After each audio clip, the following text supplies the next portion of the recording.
네, 안녕하세요. 박중사입니다. 네, 2024년 12월 11일 수요일 장마감 리뷰 방송 시작하도록 하겠습니다. 자, 오늘 장은 어제에 이어서 비슷한 구조로 상승하는 모습. 어제는 갭 상승 후 추가 상승, 오늘은 갭 하락 후 상승세. 즉 외국인들이 내마녀의 날을 앞두고 1,000억 이상 거의 1,500억에 준하는 정도의 손실을 보고 있다가 이제 만기 하루 앞두고 하루 이틀 앞두고 부지런히 손실을 축소하는 그런 모습을 보인 날입니다. 자, 개장 전 체크 사항부터 오늘 어떤 일이 벌어졌고 또 내일은 또 어떤 식으로 생각을 해야 되는지 하나씩 짚어 가보도록 하겠습니다. 자, 개장 전 체크 사항 야간 선물은 0.67% 하락해서 318.7로 종료를 했고요. 개파락 출발 후 상승세를 보였습니다. 장 초반에 거의 다 올라가는 모습이 나타났고요. 종합적으로는 수급 대비 강세장 출현이 되었습니다. 중간에 주요 경계점인 322.6포인트를 딛고 후반부에 추가 상승 마감을 보였습니다. 내마녀의 날 하루 전날 수급 체크를 해야 했는데요. 이제 변동성에 주의해야 했죠. 이 변동성이 사실 이때 다 나오고 있는 겁니다. 내마녀의 날을 앞둔 그 시점에서 급락 후 급반등으로 가는 이 자체가 전체가 다 변동성에 해당되는 거죠. 장 초반 외국인의 손실 축소 의지로 반등 힘이 강했고요. 오전장에는 외국인이 품매도 플러스 개인 품매수 조합으로 반등세를 이끌었습니다. 자, 삼성전자 자사주 매입 현황 체크해야 했고요. 프로그램 매동 환율 체크도 해야 했습니다. 150만 주가 신청되었고요. 우선주는 19만 주 신청했습니다. 2시 55분경 매입을 완료했고요. 야간 달러 선물 종가가 1436.3원으로 올라서 아침에 좀 올라서 시작을 했는데 정규장에는 이제 종가가 1431.9원에서 형성되었고요. 지금 현재 야간으로 또다시 1434원대까지 올라서 거래되고 있습니다. 프로그램 비차익은 1524억 매도로 마쳤습니다. 자, 오늘 밤은 미국 CPI 발표가 있습니다. 이전에는 2.6%고 전망치는 2.7% 잡히고 있고요.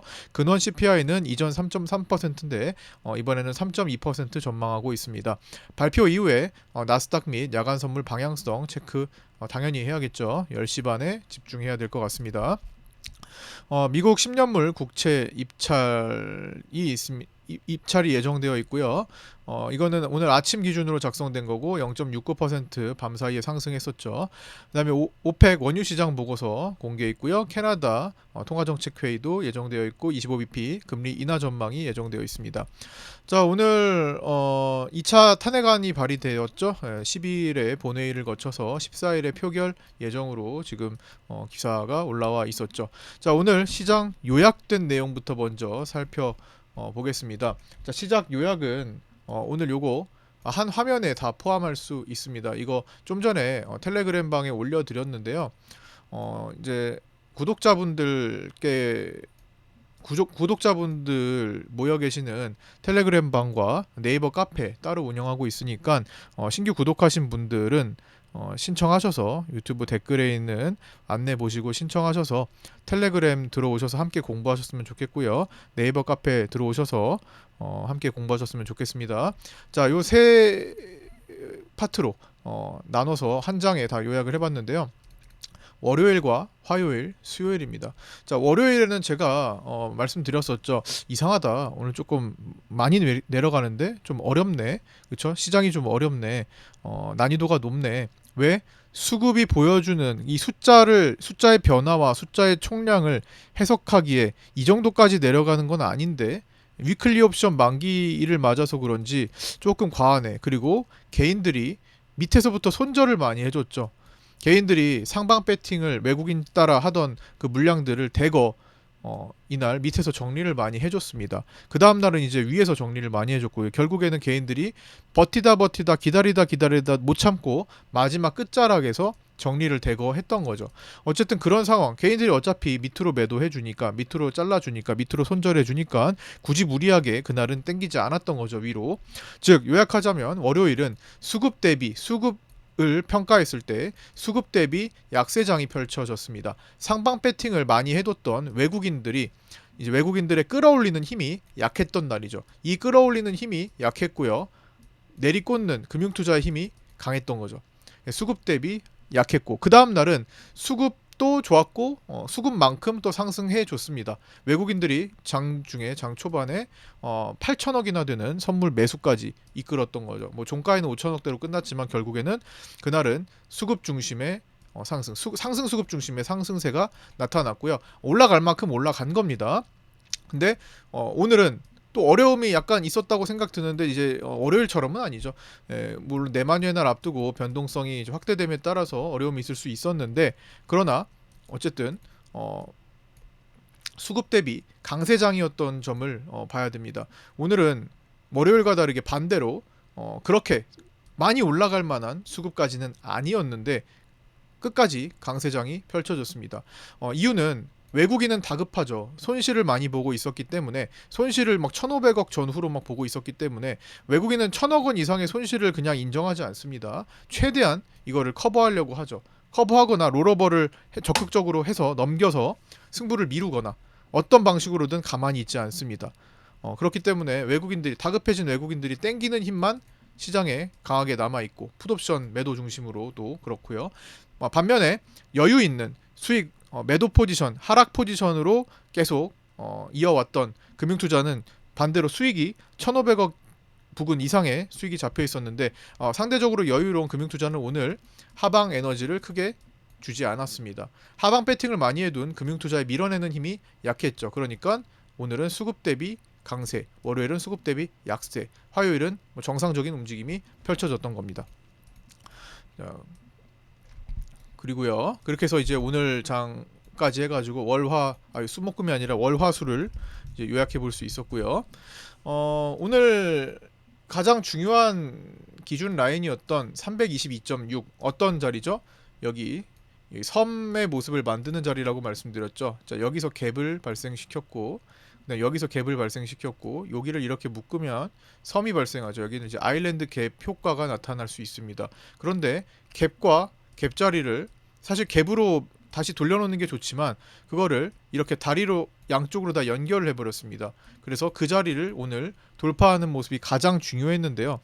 뭐 일단 종가상으로 돌파는 했어요. 그러나 내일은 특수한 날이죠.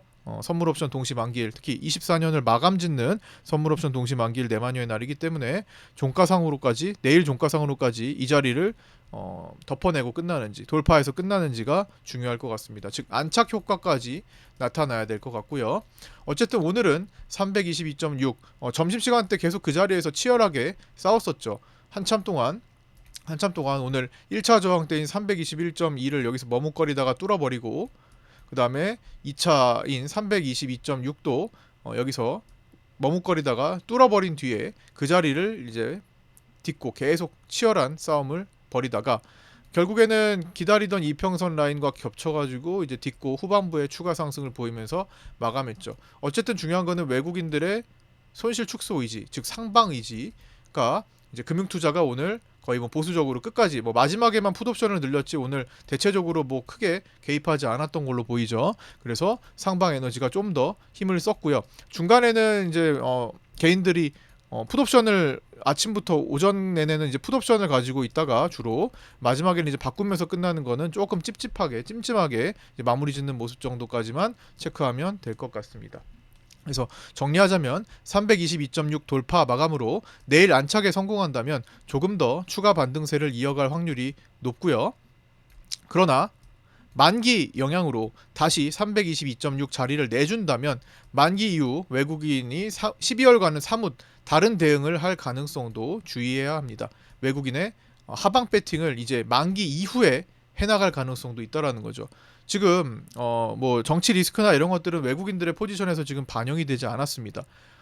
그 12월 3일에도 외국인은 전혀 하방 배팅을 하지 않았습니다. 오히려 종가에 금융 투자만 116억의 풋옵션 매수를 하고 그날 밤에 계엄령이 선포되었었죠.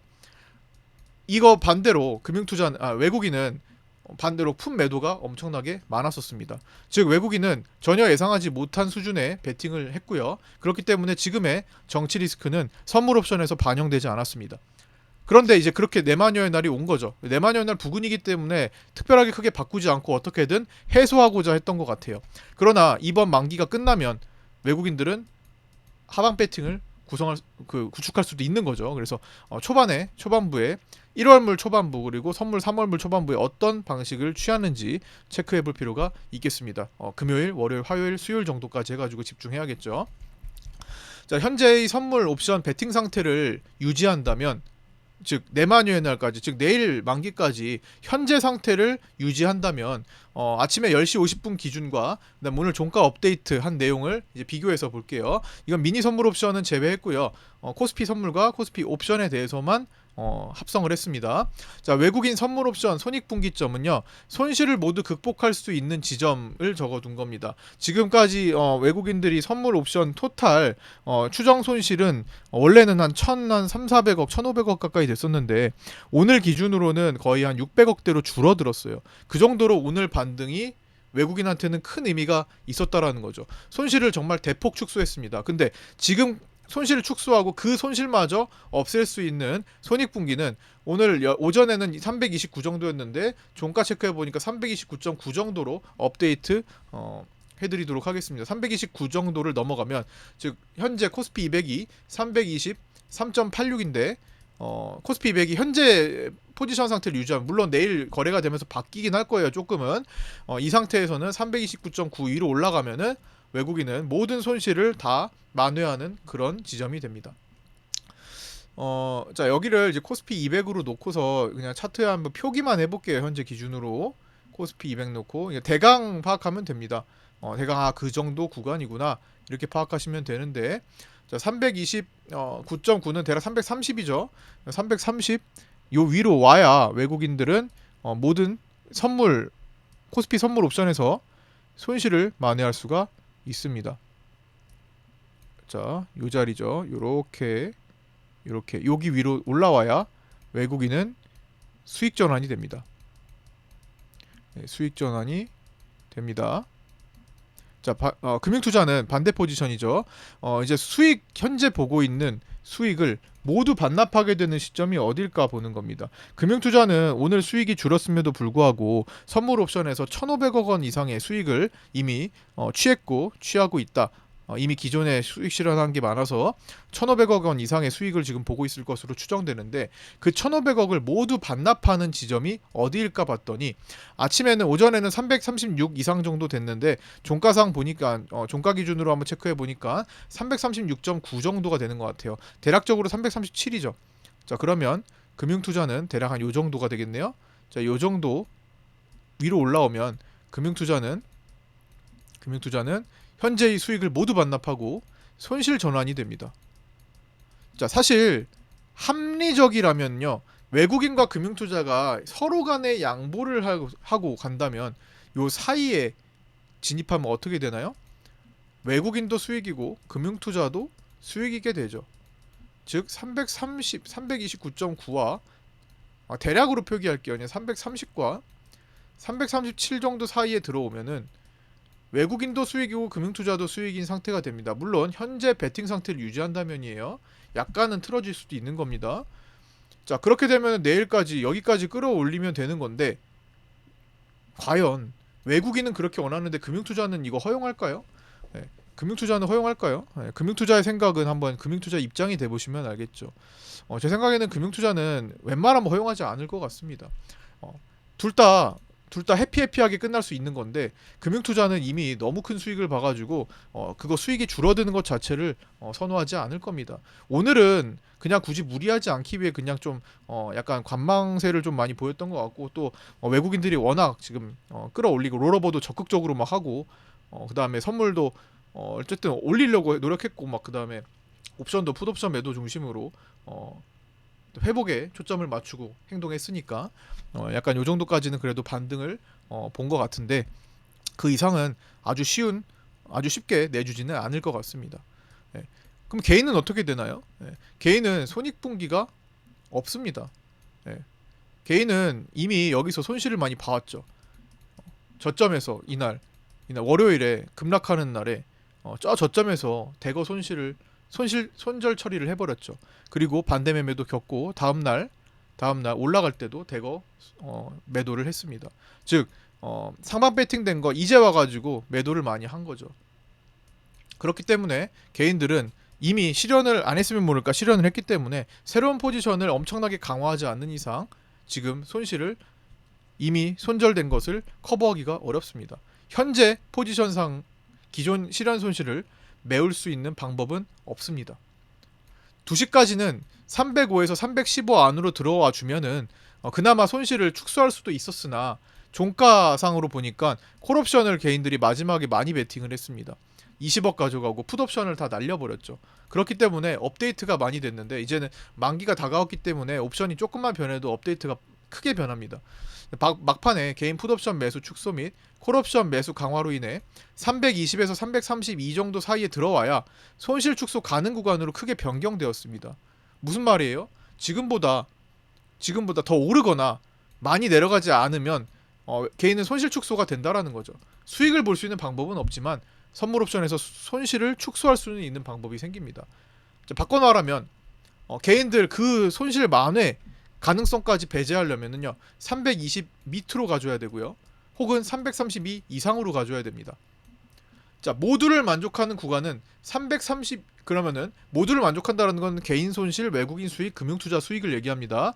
뭐 개인 손실이라 안타깝긴 하지만 시장은 그렇게 보통 흘러가는 경우가 많기 때문에 이걸 모두 합산하면은 332에서 337 사이가 가장 합리적이긴 하죠.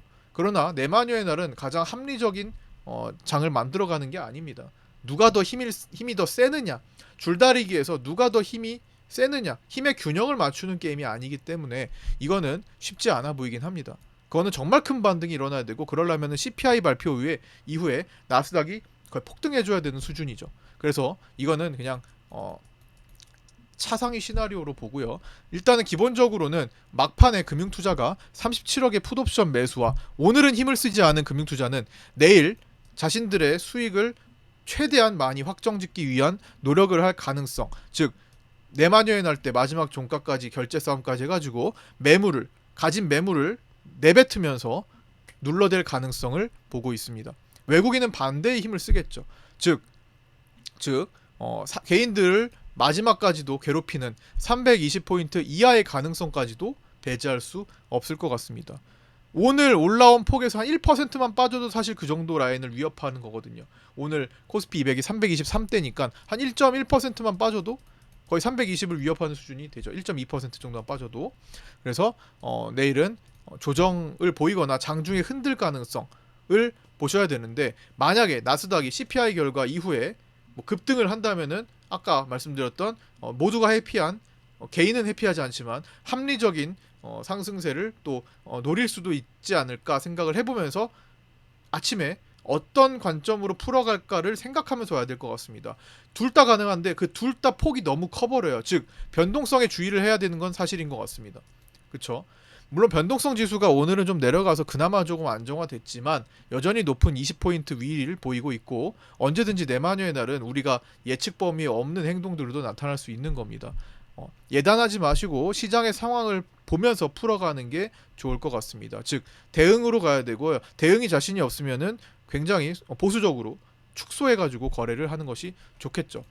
이 가능폭이 너무 커서 그래요. 여기도 되고 저기도 되는데 그게 너무 극과 극의 형태인 것 같습니다. 일반적으로 이렇게까지 막 갈리지는 않는데 지금은 외국인과 금융투자의 서로 간의 대치 상태가 너무 강력하기 때문이에요. 평소에는 외국인도 요 정도, 금융투자도 요 정도인 적도 있고요. 비슷비슷하거나 이렇게까지 서로 어긋난 적은 드물긴 합니다. 중간에 개인이라도 껴있기 때문에 사실은 이렇게까지 쏠리지는 않는데, 지금 개인들이 완전히 포지션 탈락을 해버린 케이스가 돼버려서 외국인의 상승과 금융투자의 하방이 만나면서 서로 팽팽한 모습을 보이거나 한쪽의 균형의 힘이 생기면서 변동성을 줄 확률이 생긴다라는 거죠. 그래서 팽팽하거나 준다면 큰 변동성에 대비를 해야 되는 그런 만기일이 될 가능성을 배제할 수 없을 것 같습니다. 뭐 이런 것들을 생각해봐야 사실 당일에 보면서 내가 생각한 여러 가지 시나리오들을 당일에 보면서 내가 생각했던 1번 시나리오구나, 내가 생각했던 2번 시나리오구나, 내가 생각했던 3번 시나리오구나 라는 방식으로 접근해서 내 트레이딩을 하면 되겠죠. 그래서 그거는 장중에 이야기할 내용이니까 이런 여러 가지로 좀 생각을 해보고 있다 정도를 전달해드리도록 하겠습니다. 일반적인 때가 아니라 내마녀의 날에 대한 접근법이기 때문에 당연히 굉장히 거칠어요. 대체 어떻게 해야 된다라는 거야? 모를 수도 있어요. 당연히 모르죠. 내마녀의 날은 외국인도 모르고 기관도 모르고 아무도 모릅니다. 예. 종가가 어떻게 결제될지 그걸 어떻게 알겠어요. 힘겨루기를 하는데 가장 합리적인 건 있지만 항상 합리적인 마감을 짓지는 않는다라는 겁니다. 굉장히 비합리적인 마감도 지을 수가 있는 게 내마녀의 날이죠. 어쨌든 그런 방식으로 좀 내일 집중해서 풀어가야 될 것 같고요. 내일은 어차피 제가 라이브 방송 할 때 점심시간 쉬는 시간이 없죠. 예, 한 달에 한 번 만기일에는 월물 만기일에는 제가 쉬는 시간 없이 아침부터 오후 4시 20분까지 스트레이트로 쭉 방송을 이어갑니다. 원래는 이제 중간에 1시간 정도라도 쉬는 시간이 있었잖아요. 근데 쉬는 시간 없이 가니까 내일 시간 되시는 분들은 같이 라이브 방송 함께 하시면서 같이 한번 내일 내마녀의 날 올해를 한 해를 마무리하는 정말 다사다난했던 한 해를 마무리하는 선물 옵션 동심 만기를 같이 한번 해석하고 풀어갔으면 좋을 것 같습니다. 자, 이어서 갈게요. 오늘은 일부 정치 테마주들이 특히 이재명 테마주들이 흔들림이 좀 심했죠.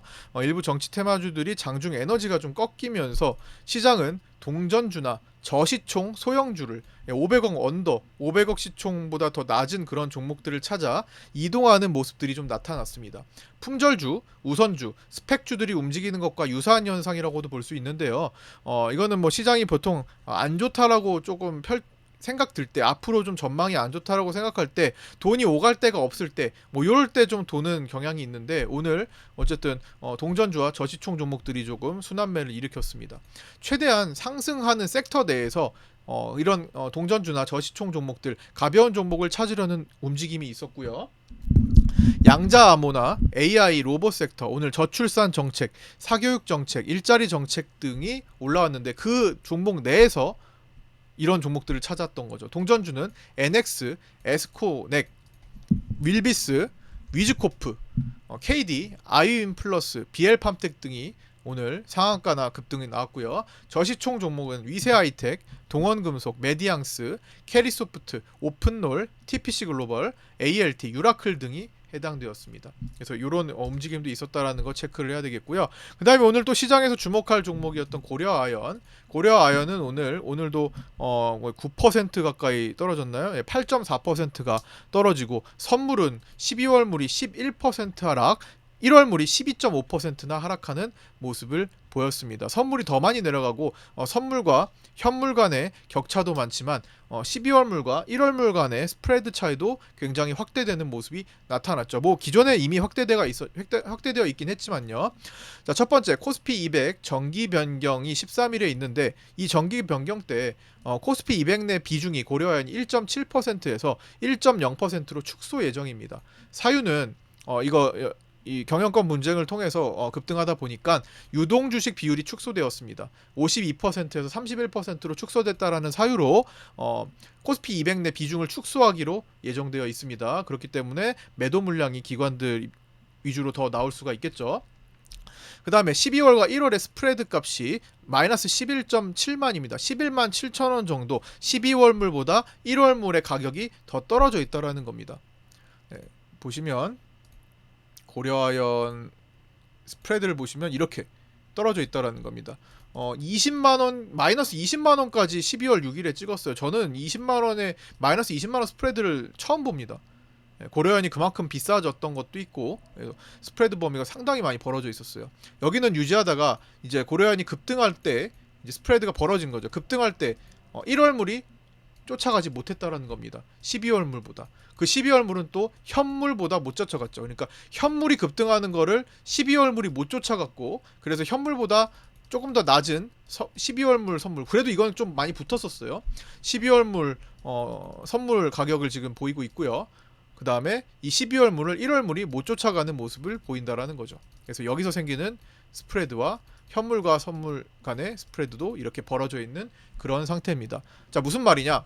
현물 현재 기준 대비 1월 만기까지 갈수록 더 떨어질 것을 대비해야 된다라는 거죠. 선물은 1월물은 이미 고려아연이 추가 하락을 볼 것을 경계하고 먼저 앞서서 가격을 어느 정도 반영을 하고 있다라는 겁니다. 무조건적이지는 않지만 현물이 만약에 올라가는 경우 1월물이 더 바쁘게 선물이 커버해주는 경우도 있지만 대체적으로는 선물이 저렇게 먼저 더 많이 밀려있는 경우는 주가가 조금 더 밀릴 가능성을 보여주는 경우가 더 많습니다. 대표적으로 금양이 그러고 있죠. 최근에 금양은 계속 밀리죠. 선물은 계속 더 떨어져 있었습니다.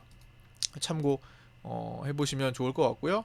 금양이 이렇게 밀릴 때 선물은 계속 현물보다 더 낮고, 그쵸, 그러고 있었습니다. 이런 것도 좀 체크를 해보시고요. 개인이 롱숏을 모두 고려아연에서 선물에서 모두 많이 들고 있기 때문에 롱은 이제 금액으로 많이 들고 있고요. 숏은 계약수로 많이 들고 있습니다. 그러니까 자, 요 지점을 말하는 거예요. 고려아연을 놓고 보면은 선물을 이번에 고려아연 선물 거래가 진짜 개인들한테 많았잖아요. 그래서 여기 지점에서는 이제 숏 포지션으로 금액이, 그러니까 단가가 낮을 때, 상대적으로 낮을 때 개인들의 숏 포지션 그 계약수가 상당히 많았고요. 계약수가 상당히 많았고, 그 다음에 상대적으로 높을 때 개인들의 롱 포지션 금액이 높게 나왔습니다. 그래서 결국에는 롱숏이 둘 다 많이 있었어요. 그래서 결국 둘 다 잡아먹는 싸움이 진행 중입니다. 그래서 제가 이렇게 급등할 때, 야, 저거 롱도 많은데 롱 잡을 텐데, 그 롱 잡을 텐데라는 말씀을 방송 중에 계속 많이 드렸거든요. 롱 잡을 텐데가 바로 이걸 말하는 겁니다. 이렇게 갑자기 가다가 꺾여서 급락을 해야 롱이 잡히거든요. 그래서 숏도 잡고 롱도 잡는 그런 흐름들이 나오고 있는 겁니다. 그래서 둘 다 잡아먹는 싸움이 진행 중이고요. 240만원까지 간 뒤에 140만원까지 100만원이 내려오는데 만 3일밖에 걸리지 않았습니다. 그리고 1월물은 이후에 추가 하락 가능성을 선반영하고 있다도 체크를 하면서 정리 좀 해보고요. 자, 종가 체크 내용입니다. 삼성전자는 선물이 54,200원, 현물은 54,000원으로 종료했습니다. 장중에 잠시 선물과 현물의 가격이 뒤집히는 백어데이션이 발생했으나 종가로는 정상화되었습니다. 외국인은 오늘도 약 148만 주를 매도하며 보유 비중이 약 51%까지 축소되었습니다. 자사주는 오늘 150만 주를 신청해서 2시 55분에 매입을 완료했고요. 매입 단가는 53,947원이었습니다. 외국인 선물은 시장 수급 대비 매수가 크게 나오지 못하고 있다가 종가 부근에는 1218억 매도로 돌아서며 마감했습니다. 자, 외국인 선물 갈색선 보이시죠? 마지막에 이렇게 매도로 조금 늘리는 그런 모습이 나타났고요. 내일장 만기일 싸움 및 조정 가능성도 외국인은 슬슬 대비를 하고 있지 않나 생각 들고요. 12월물 매수 포지션은 대부분 3월물로 롤오버된 상태입니다. 오늘도 스프레드 거래는 매수 우위로서 14만 6,402계약이 출현했고요. 12월물 미결은 11만 3,201계약까지 축소되었습니다. 자, 미결 차트 보시면 11만 3,194네요. 자, 11만 3,194 3,194계약까지 축소되었고요. 3월물 미결은 22만 1,485계약까지 증가되었습니다.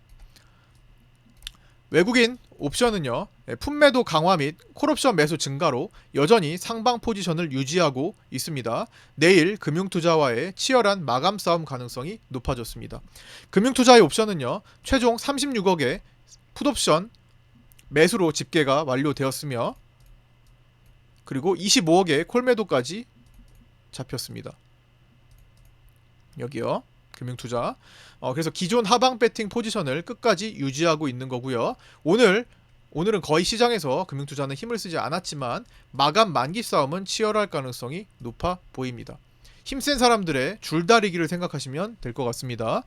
자, 투신 선물은요, 전일 코스피 코스닥 합산 선물에서 8천억대 대량 선물 매수를 했고요. 굉장히 과감한 대량 배팅이 나왔었죠. 그러고 나서 수익으로 마감을 한 것 같고, 오늘도 양쪽 700억대 매수를 각각 추가하면서 이틀간 합산, 코스피 선물, 코스닥 선물 합산 1조 원 수준의 대량 매수로 상방 포지션을 유지하고 있습니다.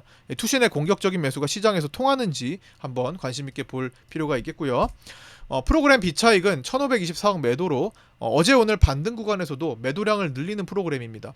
아직 최종 저점이 찍히지 않았다라는 판단을, 프로그램은 이제 감정도 없고 인격도 없지만 어쨌든 그런 판단을 하고 있다 정도로 해석하면 될 것 같고요. 누적은 7월 12일부터 11조 원에 준하는 수준의 누적 매도량을 가지고 있습니다. 자, 환율은 달러 선물로 보는데 외국인은 1868억 정도를 이제 부분 차익을 했고요. 정규장 1431.9원으로 상승 마감한 뒤에 현재는 조금 더 올라서 1434.5원으로 거래되고 있습니다. 외환당국의 관리 기준가 1410원을 넘어서는 지점에서는 환리스크가 지속적으로 작용할 수밖에 없다고 생각합니다. 이 지점이죠. 여기를 통과한 지점에서는요. 위기 때마다 환율을 맞춰왔던 노무라 증권의 1,500원대가 계속 의식되는 상황입니다. 1,500원대 관점이요. 계속 의식되는 상황입니다. 자, 이점에 노무라 증권이 무슨 얘기를 했는지 한번 잠깐 살펴보면요. 자, 노무라 증권은 최근에 이런 이야기들을 했습니다. 첫 번째, 내년 5월 말까지 환율이 1,500원을 넘기고 IMF 혹은 위기가 재현될까 우려된다 라고 합니다. 우리나라에 트럼프 시대의 강달러와 정치적 리스크로 인해서 환율이 급등하고 금융위기급이 다가올 가능성이 있다라는 발언을 했습니다. 환율은 이제 골드만삭스도 이와 같이 전망을 하기도 했습니다. 그 다음에 노무라 증권은요, 삼성전자의 목표 주가를 기존 88,000원에서 72,000원까지 하향 조정했습니다. 물론 삼성전자는 이 가격보다 지금 낮지만 목표 주가는 더 높은 구간이 있었기 때문에 보통 목표 주가 증권사들이 지금 가격이 5만원이라고 해서 목표 주가가 10만원이에요. 그렇다고 해서 올라가는 게 아니라 좀 높게 잡기도 하기 때문에 얼마나 하향 조정하고 얼마나 상향 조정하는지를 보셔야 합니다.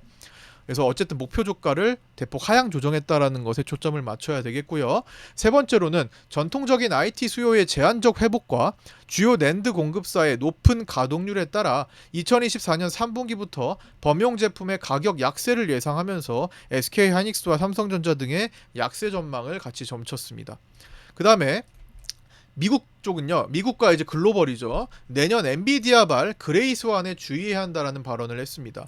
이미 그레이스완이라는 것은 이미 시장에 알려져 있거나 예측 가능한 악재이지만 마땅히 해결할 수 없는 마땅한 해결책이 없어서 위험이 항상 존재하는 시장 상태 및 그 요소를 이야기합니다. 즉 엔비디아가 정말 지금까지 많이 올라가가지고 앞으로 저게 떨어지면은 시장은 정말 큰 영향을 미치고 나스닥이 크게 급락할 수 있겠다라는 걸 이미 알고는 있습니다. 사람들은 엔비디아가 평생 우상향을 할 수는 없을 거 아니에요. 영원하지는 못할 거 아닙니까? 그래서 저렇게 많이 올라간 엔비디아가 언젠가는 추세를 깨고 내려올 것을 알고는 있지만, 머릿속으로 알고는 있지만 마땅히 어떻게 그걸 가지고 할 방법이 없습니다. 그걸 막을 수도 없고요. 그렇죠? 그 영향을 가지고 또 우리가 막아설 수 없는 거잖아요. 그런 걸 얘기를 하는 겁니다.